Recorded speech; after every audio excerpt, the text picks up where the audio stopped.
Ce mec, c'est Thierry Henry, un des plus grands joueurs de l'équipe de France et le meilleur attaquant de sa génération. Mais derrière toute cette réussite, il y a un homme, son père. Thierry était programmé. Thierry Henry, c'était une machine, une machine. Vu la carrière d'Henry, la sévérité a payé. Mais ce qu'on dit pas, c'est que ça a eu des conséquences. Throughout my career and since I was born, I must have been in depression. Comment un champion du monde, une légende d'Arsenal, un gars qui a réalisé le rêve de millions de gamins, a été en dépression. Je pourrais vous citer des raisons pendant des heures. Pression inhumaine, racisme, braquage venant de sa propre famille. Le monde du foot est tellement compliqué qu'il peut pousser vers la dépression, voire au suicide.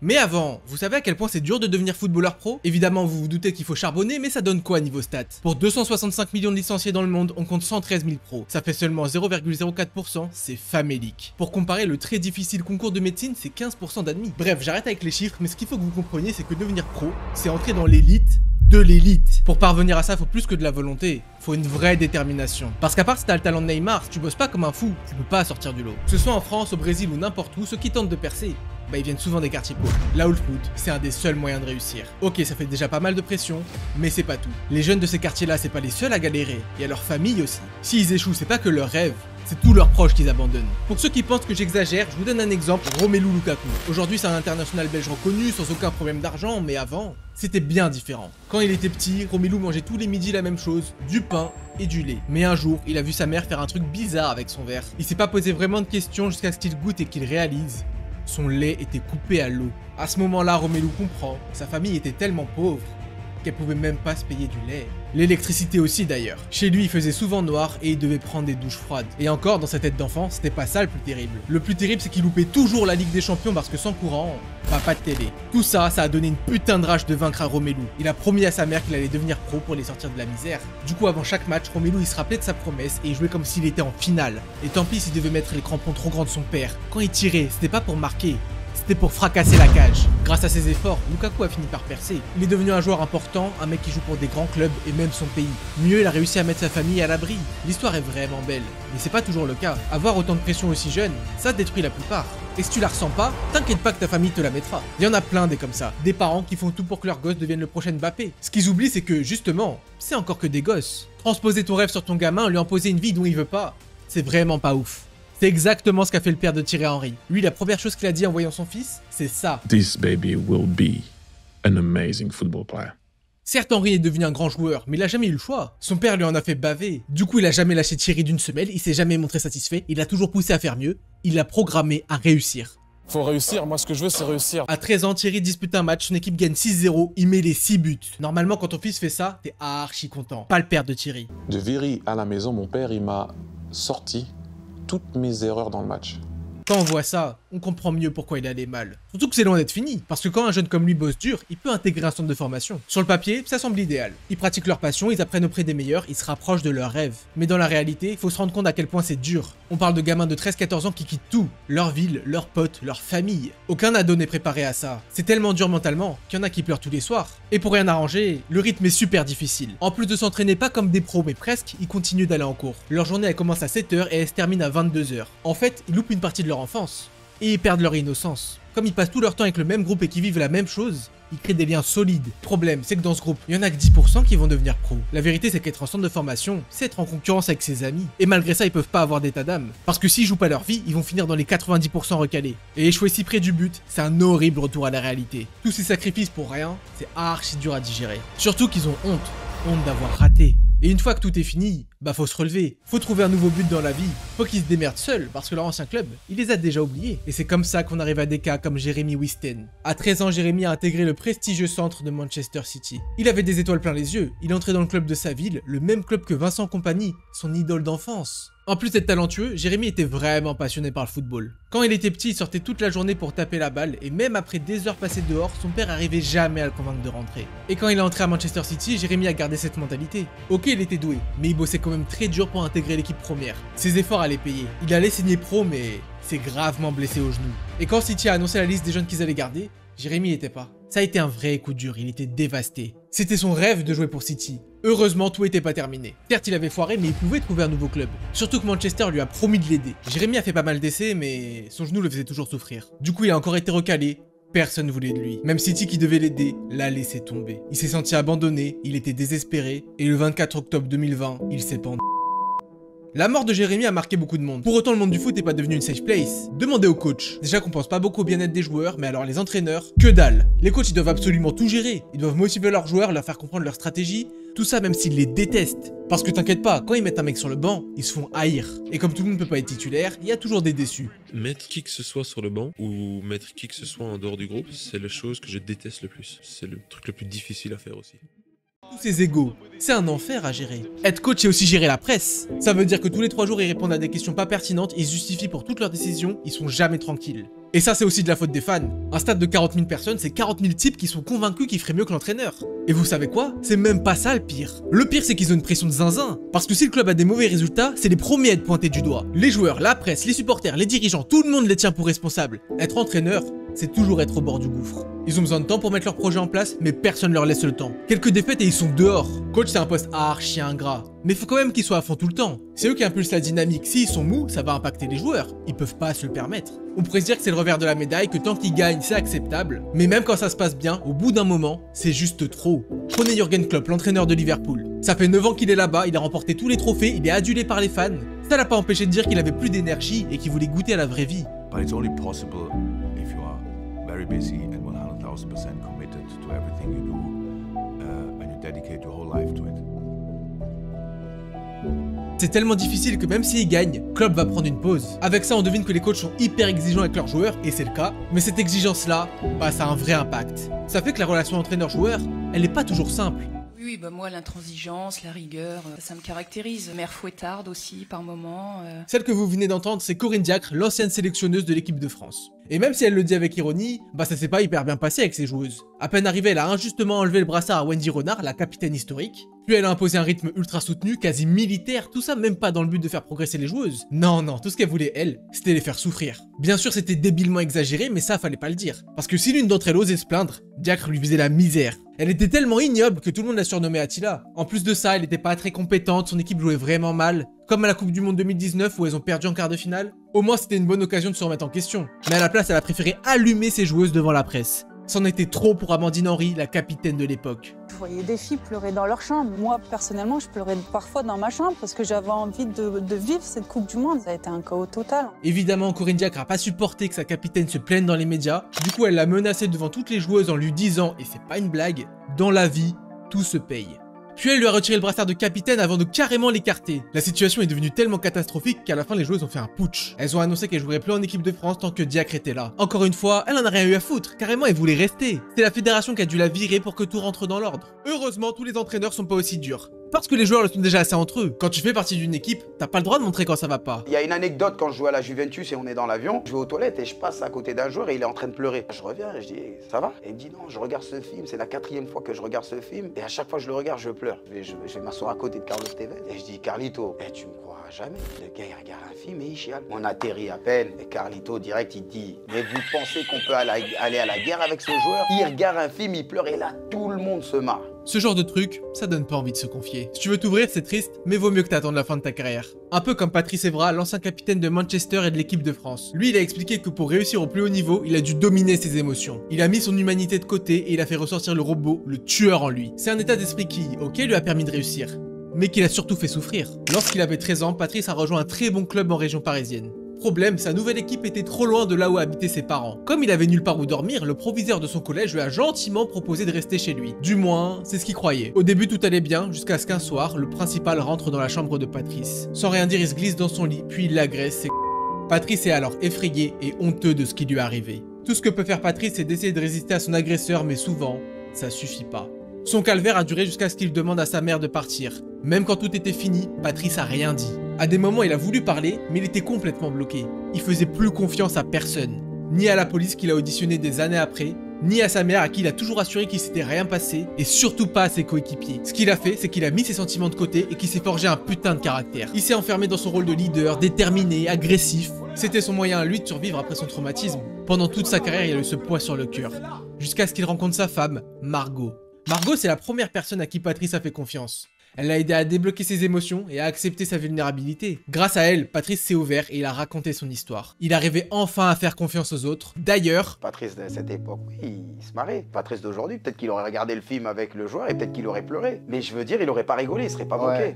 Voilà, il y a une évolution. le cas Evra illustre bien un truc, la santé mentale c'est super tabou dans le foot. Et encore, avant c'était plus le cas. Aujourd'hui, la plupart des clubs essayent de la prendre en compte. C'est pas rare que dans un staff on retrouve un psy, un préparateur mental. Mais le souci, vous vous en doutez, c'est que pas mal de joueurs les évitent. Si tu vas voir le psy, t'admets que t'es vulnérable, que t'es faible. Et dans un milieu hyper compétitif comme le foot, c'est pas possible. C'est un sport où il faut se battre tous les jours pour garder sa place. À la moindre contre-performance, à la moindre blessure, un mec peut te remplacer. Et s'il est meilleur que toi, tu peux tout perdre. Ta place, ton club, ton travail et même ton avenir. Ça a beau pas être connu, mais le chômage, c'est un vrai problème dans le foot. Il y a énormément de gars qui se retrouvent dans ce bourbier. Même des anciens champions du monde comme Robert Pires. Pendant des années, on m'a kiffé, on est venu me chercher, on m'a acheté. Et là, en fait, il n'y a plus personne. Être joueur pro, c'est avoir en permanence cette épée de Damoclès au-dessus de la tête. S'ils veulent continuer à jouer, ils doivent être au top. Et du coup, ils peuvent jamais profiter, même quand leurs efforts finissent par payer et qu'ils gagnent. En 2004, Henry a réalisé une saison exceptionnelle. Avec Arsenal, il était tellement fort qu'il a été champion sans perdre un match. Après le titre, tous les joueurs voulaient sortir en boîte pour célébrer. Quand t'as autant bossé, c'est normal de vouloir célébrer. C'est vrai, mais pas pour Thierry. Quand ses coéquipiers sont venus le chercher, il a dit « Il faut que je me repose, dans un mois il y a l'Euro ».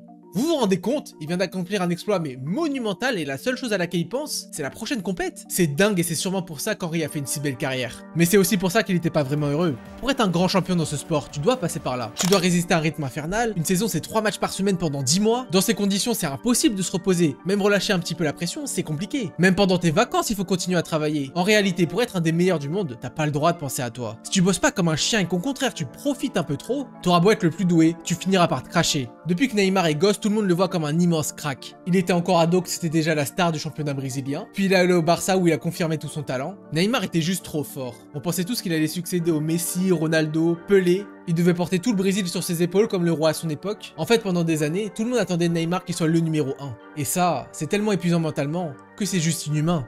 Donc forcément, quand il est arrivé à Paris, il a craqué. Déjà, il a arrêté de s'entraîner sérieusement. Et surtout, il est parti en couille. Il avait lâché la diète. Ces nuits, il est passé plus à jouer au poker et à Counter-Strike qu'à dormir. Et il faisait tellement de soirées que la mairie de sa ville l'a menacé. Bon, dit comme ça, c'est marrant, mais en vérité, Neymar, il allait pas bien. Il enchaînait les blessures, il était de moins en moins bon. Il était passé du sommet à quasi plus rien. Du coup, pour avoir aucun problème, est-ce que le truc, c'est pas juste de rester au top? Bon, d'abord, si c'était si facile, tout le monde le ferait. Et en plus, c'est complètement faux. Même si tu réussis ta carrière, t'éviteras pas la pression médiatique. Les médias, ils aiment pas beaucoup les footballeurs. Déjà, ils pensent qu'ils gagnent beaucoup trop de fric. La Coupe du Monde de football débute demain et on va pouvoir regarder des millionnaires courir après un ballon. Quand la journaliste dit ça, on a envie de la croire. Après tout, c'est vrai que les footballeurs sont payés des fortunes. Pourtant, ils sont pas utiles à la société, c'est pas juste. Comment dire? Primo, la carrière d'un joueur, ça dure 15 ans, quand tout se passe bien, donc normal que les salaires soient plus élevés. Deuxièmement, il y a que les meilleurs qui se font des couilles en or. Chez les pros plus lambda, la paye, c'est pas la même, hein. Pour un joueur de Ligue 2, le salaire moyen, c'est 15 000 par mois. Alors oui, ça reste beaucoup, mais faut pas oublier tous les sacrifices qui vont avec. Et même, juste balancer une phrase sur le salaire des footeux sans expliquer le système derrière, c'est malhonnête. Faut pas oublier que les joueurs, c'est juste les rouages d'une immense machine à cash. Les clubs, les agents, les sponsors, ils essayent tous de faire des thunes sur leur dos. Tant qu'ils vont dans leur sens, ça va, mais dès qu'ils commencent à se rebeller, c'est chaud. Genre si leur club veut les vendre ou les prolonger mais qu'ils refusent, ils vont être punis. La classique, c'est la mise à l'écart. Pendant une période, ça peut durer des mois, ils ont plus le droit de jouer. Sauf que jouer, c'est leur métier en fait. Ils sont privés de leur job, tout ça parce qu'ils respectent leur contrat. Niveau droit du travail, c'est pas ouf, hein. Quand un joueur se retrouve dans cette galère, y a aucun journaliste pour le défendre. Par contre, pour les juger comme des débiles, là y a du monde. Ça, c'est un truc tellement banalisé que parfois ça vire au harcèlement, comme avec Franck Ribéry. Lui, les médias l'ont archi pas respecté. Ils se sont moqués de tout, son attitude, ses fautes de français, son physique. Mais de quel droit ils se sont dit que c'était ok de se foutre de sa gueule? C'est pas parce que c'est un footballeur que le mec ressent rien. Le pire, c'est que c'est vraiment pas justifié.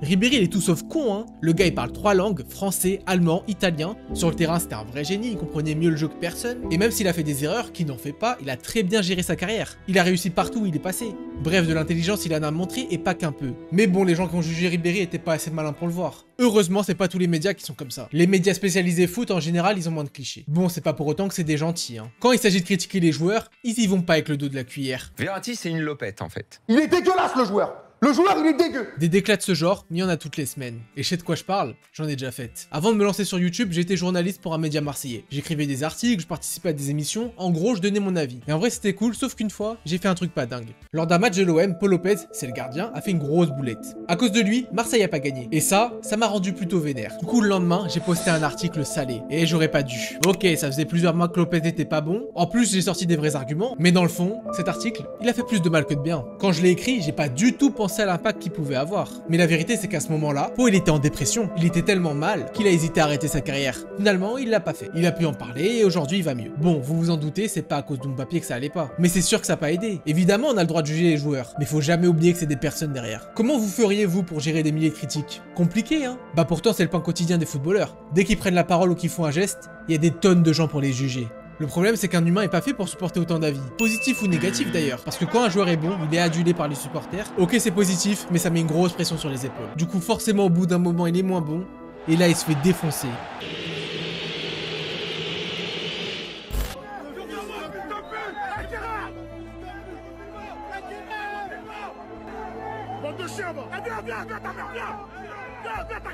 Là, je sais que vous êtes en train de vous dire, ok, c'est violent, mais ça doit pas arriver souvent. La vérité, c'est que c'est la routine pour les footballeurs de se faire insulter. Vous me croyez pas? Demandez à Robert Pires.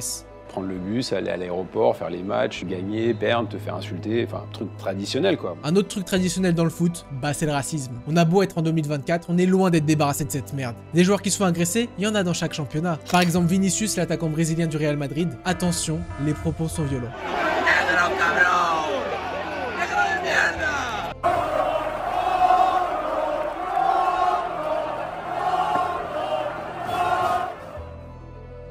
Cette haine, Vinicius il a subi depuis qu'il est arrivé en Espagne. Il avait que 18 ans à l'époque, il en a 23 aujourd'hui. C'est juste un gamin, forcément il a fini par craquer.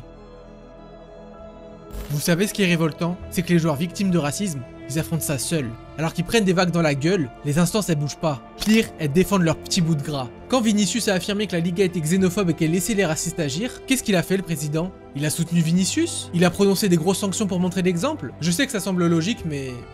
non. Il a même pas eu un mot pour condamner les racistes, et surtout, il a honteusement attaqué Vinicius. Il a préféré défendre l'image de son championnat plutôt qu'un de ses joueurs. Ça en dit long. Bon, si on résume, être footballeur c'est subir la pression de tout le monde, endurer des exigences de dingue, le tout en se faisant dézinguer à la moindre erreur. Certes ça fait beaucoup, mais ils ont quand même pas le droit de se lamenter. Bah oui, on parle de mecs millionnaires qui sont admirés par des types qui ont du mal à boucler leur fin de mois. Ok, c'est une réflexion très caricaturale, mais c'est loin d'être inintéressant. Faut comprendre que pour beaucoup de fans, le foot c'est toute leur vie. C'est le truc qui leur permet d'oublier leur quotidien galère. Forcément derrière ils sont giga passionnés, et ça c'est sans compter le fait qu'ils sont 100 fois moins riches que les joueurs. Là on comprend tout de suite mieux pourquoi ils aiment se défouler sur eux.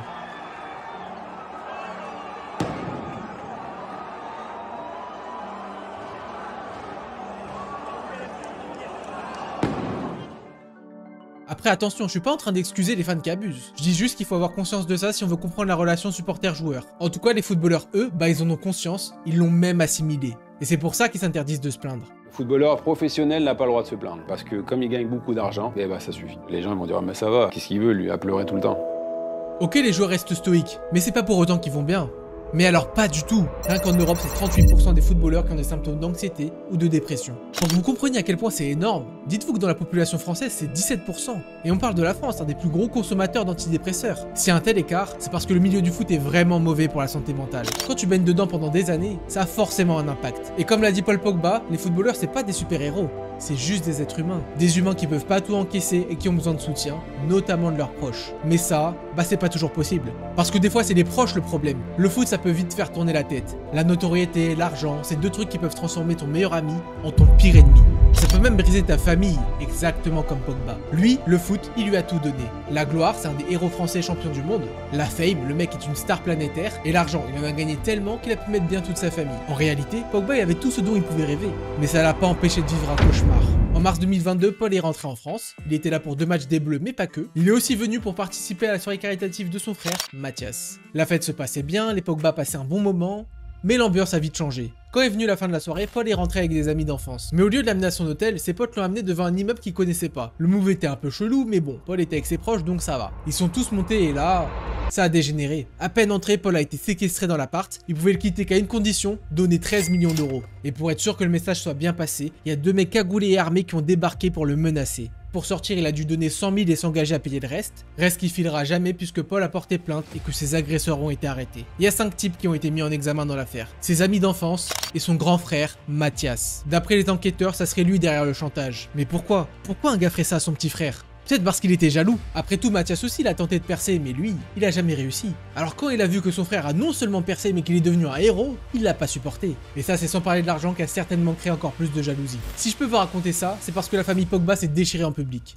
On a eu droit à des vidéos lunaires sur les réseaux, à des affrontements devant la justice, tout ça alors que Paul était encore en train de se remettre de son traumatisme. Tout à l'heure, je vous ai dit que grâce au foot, Paul avait tout, c'est vrai, mais ce qu'il a perdu, c'est encore plus que ça. L'argent, la gloire, c'est bien, mais ça vaut pas l'amour des siens. Si Pogba est en train de complètement foirer sa fin de carrière, c'est parce qu'il a perdu. Vous comprenez mieux pourquoi je dis que le monde du foot est malsain. Et encore, malsain c'est gentil, c'est carrément toxique. C'est pour ça que les joueurs ont besoin d'une bouffée d'oxygène. Pour certains, ça peut être une autre passion, genre l'international français Axel Disasi qui joue du piano pour se détendre. Mais pour d'autres, bah c'est une addiction. Les jeux d'argent, le sexe, la drogue, des footeux qui se soulagent comme ça, il y en a plein. Mais le problème, c'est que, vous vous en doutez, ça empire leur cas. Quand il était à Manchester United, Pogba avait un très bon pote, Jesse Lingard. D'ailleurs, Jesse c'était pas que le pote de Pogba. Tout le monde le kiffait à Manchester. Les supporters parce que c'était un joueur formé au club, les dirigeants parce qu'il avait beaucoup de talent, et ses coéquipiers parce que c'était un vrai bon gars. Jesse c'était le genre de mec très blagueur qui met toujours l'ambiance, et ça se voyait vachement sur le terrain. Quand il marquait, il faisait toujours une petite danse pour célébrer. J'aimais bien Manu à l'époque, et quand il était comme ça, Lingard il me faisait kiffer. Malheureusement,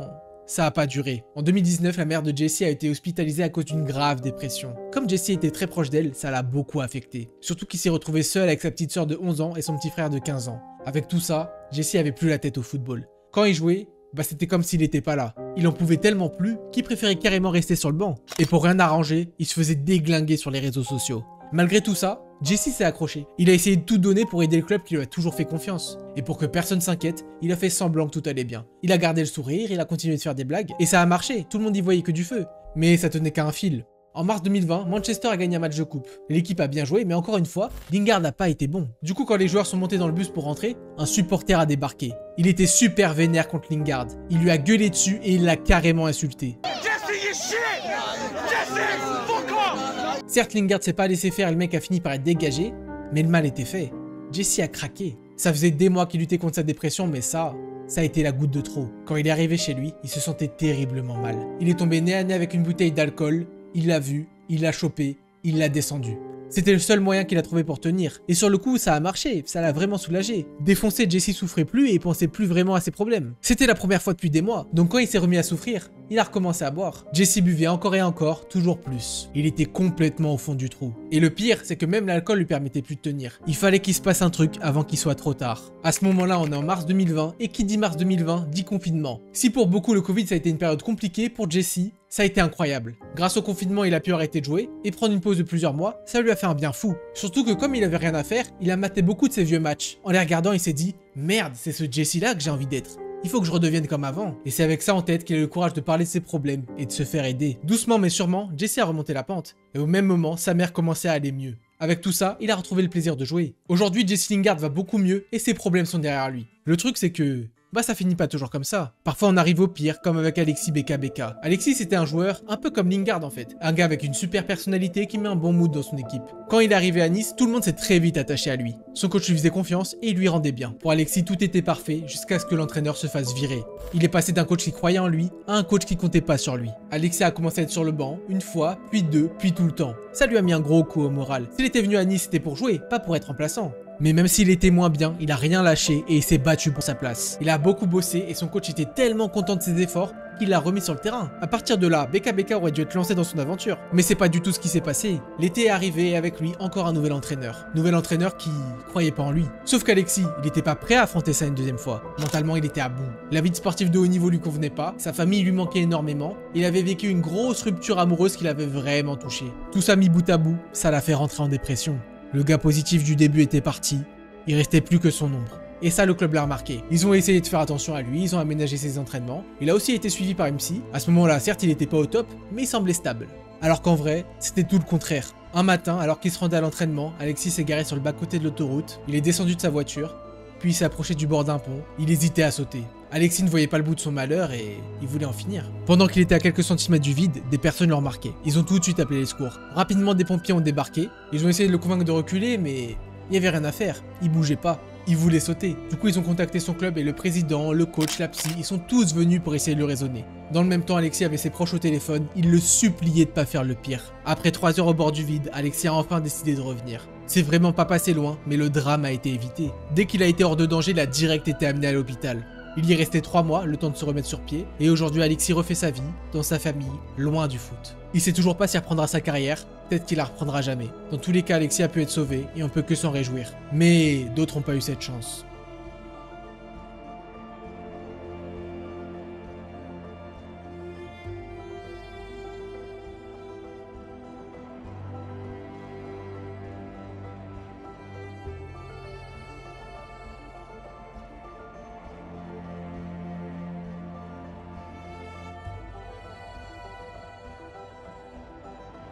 Quand j'ai fini d'écrire cette vidéo, j'ai commencé à voir le foot différemment. Le premier truc que je me suis dit, c'est que ça fait vraiment plus de mal que de bien. Avec tout ce que j'ai abordé, c'est normal de penser ça. Puis j'ai longtemps réfléchi et en fait, j'ai un autre avis. Le foot, ça reste un sport merveilleux. Si je me dis ça, c'est parce que même des gens abîmés par le foot le pensent. Thierry Henry, il a été en dépression toute sa carrière, il a beaucoup souffert pour arriver au sommet. Mais vous savez c'est quoi son plus gros regret? C'est de pas avoir assez profité. Il regrette de pas avoir plus savouré sa vie de footballeur parce qu'au fond, c'était génial. Et en vrai, le foot, c'est plus que génial. C'est un rêve éveillé. C'est pas pour rien que chaque année, il y a des millions d'enfants qui foulent un terrain pour la première fois. C'est pas pour rien que tous les Français sont heureux quand les Bleus ramènent la coupe à la maison. Et c'est pas pour rien qu'on ait des millions chaque semaine à vibrer pour notre équipe. Le football, c'est un sport merveilleux. Mais il a un prix. Un prix pour ceux qui le font briller, les joueurs. Et il faut que ça change. Il faut que le monde du foot les accompagne mieux. La priorité, ça doit être leur bien-être, pas le business ou autre chose. Il faut que tous on se rappelle que ce sont des humains avant d'être des footballeurs. Il faut qu'ils se sentent libres de dire quand ça va pas et que c'est pas toujours facile. Et nous, on doit être prêts à les entendre et être tolérants. Si on veut que le rêve continue, prenons soin de nos joueurs. Et voilà, on est arrivé au bout. J'espère que la vidéo vous a plu. Je vise les 100 000 abonnés avant fin 2024. Si vous voulez contribuer à l'aventure, c'est un petit clic ici. J'ai aussi ouvert un Tipeee et je vous fais gagner des cadeaux. Je pense que vous le savez déjà, mais faire des vidéos, ça coûte pas mal de temps et surtout d'argent. Surtout quand on veut utiliser des images de match, on est souvent démonétisé. J'essaie de me lancer à fond dans l'aventure YouTube et pourquoi pas d'en vivre et c'est pour ça que je vous demande votre soutien. Du coup, pour ceux qui me soutiendront, j'organiserai chaque mois des tirages au sort pour vous faire gagner des cadeaux. On commence par un maillot rétro de votre choix. Il y aura toutes les infos en description. Encore merci et à bientôt.